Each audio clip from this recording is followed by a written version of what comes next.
देखिए राजीव जी, एक मिनट में जो आज राहुल गांधी का मुकदमा था उस पर बात रख दूं अपनी कि 10 तारीख को पूर्णेश मोदी को जवाब देना है। तो उनको जवाब क्या देना है?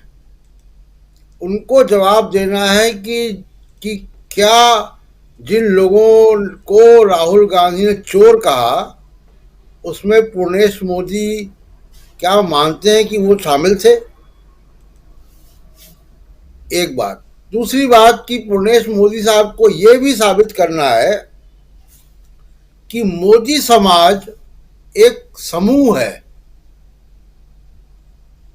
और अगर वो ये साबित नहीं कर पाएंगे तो उनके केस का आधार ही निकल जाएगा।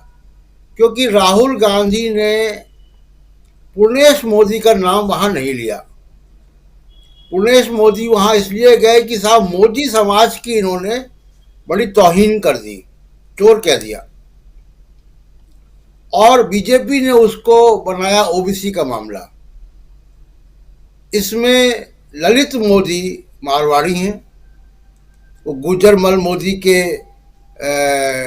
ग्रैंडसन हैं, वो मारवाड़ी थे। उसमें नीरव मोदी बढ़िया है, रूसी मोदी, होमी मोदी, इन सबको हम जानते हैं, ये पारसी थे।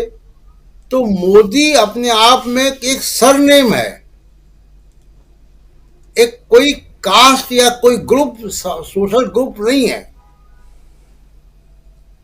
हम सबके सरनेम में अलग अलग प्रदेशों में अलग अलग सोशल ग्रुप्स में हम लोग आते हैं। कोई भी हो, मान लीजिए कि एक कोई सरनेम, मान लीजिए शर्मा है, कोई सरनेम वर्मा है, बहुत सारे सोशल ग्रुप में लोग आते हैं उसमें। तो कोई इस तरीके का एक सामाजिक समूह नहीं है, ये उनको साबित करना है। दूसरी बात कि देखिए, जो मोदी साहब कर रहे हैं कि अंतर्राष्ट्रीय स्तर पर अपना आइसोलेशन वो कर चुके हैं, बार बार ये कहकर कि मेरे खिलाफ साजिश हो रही है। भ्रष्टाचार के मुद्दे को जितना वो आगे ले जाएंगे उतना अडानी भी साथ में चिपका रहेगा उनके। एजेंसियों का दुरुपयोग दुनिया देख रही है। कर्नाटक का इलेक्शन कांटे का टक्कर है, अभी बहुत जल्दी है उसके बारे में कमेंट करना, लेकिन अगर मैं किसी स्केल में रखूं तो 55 कांग्रेस और जेडीएस का चांसेस है, 45 बीजेपी का चांस है। तो लेकिन अब आगे तस्वीर कैसे बनती है ये हम देखते हैं। तो 2024 के मैं प्रोफेसर अखिल स्वामी जी से आंशिक तौर पे सहमत हूं।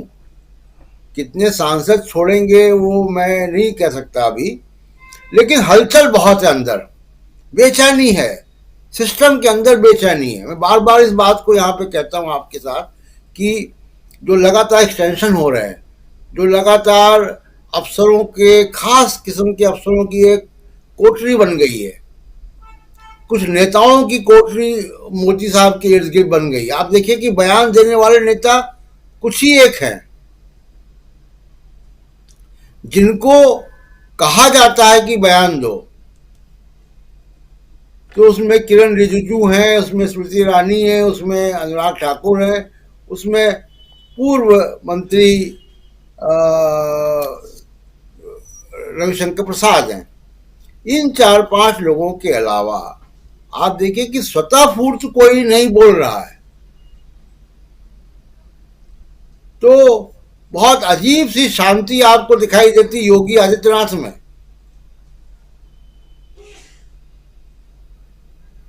और ये कि जिस तरीके से ये रामनवमी के दौरान दंगे हुए हैं, जिसकी बात मैं उस दिन कर रहा था कि बहुत एकदम टेम्पलेट के तौर पे राहुल गांधी की एक बात तमाम सारे गैर कांग्रेसी मुख्यमंत्रियों को गांठ बांध लेनी चाहिए कि सिस्टम के अंदर आरएसएस के लोग हैं। छटनी करें उनकी, ये ब्यूरोक्रेसी के अंदर जो घुसे हुए आरएसएस के लोग हैं, इनकी छटनी करें, वरना इस तरीके के दंगे होंगे, ये हिंदू मुस्लिम डिवाइड होगा। ये 2024 के लिए सिस्टम के अंदर घुसे हुए जो आरएसएस के लोग हैं, ये जमीन तैयार कर रहे हैं और इनका निशाना अब गैर कांग्रेसी सरकारों में है। अभी तक आप देखिए कि जो बजरंग दल की एक्टिविटी होती थी, चाहे वो लिंचिंग का हो, चाहे वो दंगे हो, चाहे और जगह चीजें हो, धमकियां देना हो, जेनोसाइड की धमकी देनी हो, वो वहां करते थे जहां पुलिस उनकी है, जहां बीजेपी का शासन है। ये पहली बार अभी हम देख रहे हैं कि ये हुआ कि जो गैर बीजेपी शासित प्रदेश है वहां पे हुआ है, बिहार और बंगाल में। ये राहुल गांधी की बात इनको गांठ बांध देनी चाहिए कि ये 2014 के लिए जमीन तैयार करने की कोशिश हो रही है जी। तो ये एक खतरनाक ट्रेंड है जो कांग्रेस को और विपक्षी पार्टियों को देखना चाहिए। राजीव जी। जी जी बिल्कुल। आपको क्या लगता है डॉक्टर प्रकाश हिंदुस्तानी? आपके बीच मैं एक बात फिर स्पष्ट करना चाहता हूं, आज देश में करप्शन के खिलाफ कार्रवाई करने के लिए राजनीति की इच्छा शक्ति में कोई कमी नहीं है। आपको कहीं पर भी हिचकने, कहीं रुकने की जरूरत नहीं है।